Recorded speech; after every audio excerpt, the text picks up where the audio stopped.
Bonjour à tous et bienvenue sur la chaîne des arts martiaux français. Aujourd'hui, je vous propose un petit point pratique où nous allons étudier la 4e division de Michel dit Pisseux et nous verrons un petit peu mieux la pédagogie employée par le maître pour enseigner cette savate qui est vraiment la savate traditionnelle. Et si vous voulez apprendre la savate et les arts martiaux français traditionnels, eh bien sachez que j'ai créé un compte Patreon où je donne des cours privés par correspondance sous forme de vidéos. Il vous suffit de vous abonner à la spécialité qui vous convient, que ce soit boxe, canne, bâton, épée, sabre.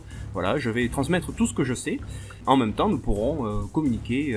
Vous pourrez donc me dire ce que vous n'avez pas compris ou pas, et moi je vous corrigerai par l'intermédiaire de nouvelles vidéos. Dans tous les cas, maintenant nous allons travailler au plus près de la source. C'est parti.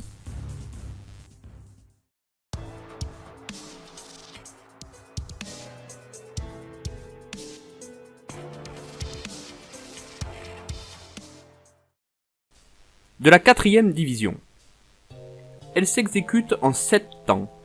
D'abord les mêmes que les précédents, où nous avons trouvé 5 temps, puis paraît le coup de pied de la manière expliquée à l'autre division, et cela en 2 temps, ce qui forme les 2 derniers temps. La contre-division se fait de même en 7 temps, rompre d'abord en 3 temps, parer la jambe de devant en 2 temps, puis riposter d'un coup de pied ferme en 2 temps, ce qui constitue les 7 temps.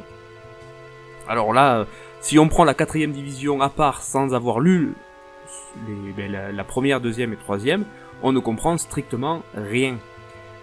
Donc, on reprend la première division, qui correspond aux 3 premiers temps, c'est-à-dire un coup de pied bas en marchant, suivi du coup de pied ferme, et enfin, avec une esquive pour ne pas prendre le coup soi-même. On va dire, il n'y a rien de compliqué, mais c'est tellement mal expliqué que effectivement on pourrait passer complètement à côté de la 4e division si on ne va pas chercher en profondeur ce que sont les autres. Et bien sûr, il n'y a aucune image, il faut bien se représenter la situation.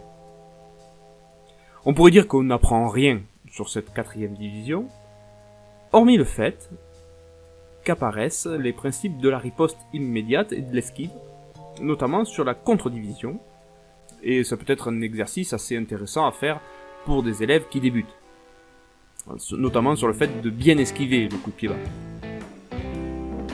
Voilà, je ne trouve pas énormément de choses à dire sur cet exercice, les suivants seront un peu plus techniques. En attendant, vous pouvez toujours nous rejoindre sur Facebook, sur le groupe L'Amicale des Arts Martiaux Français, ou sur Instagram et Discord. Il ne me reste plus qu'à vous souhaiter de bien vous entraîner, de bien vous amuser, et à la prochaine!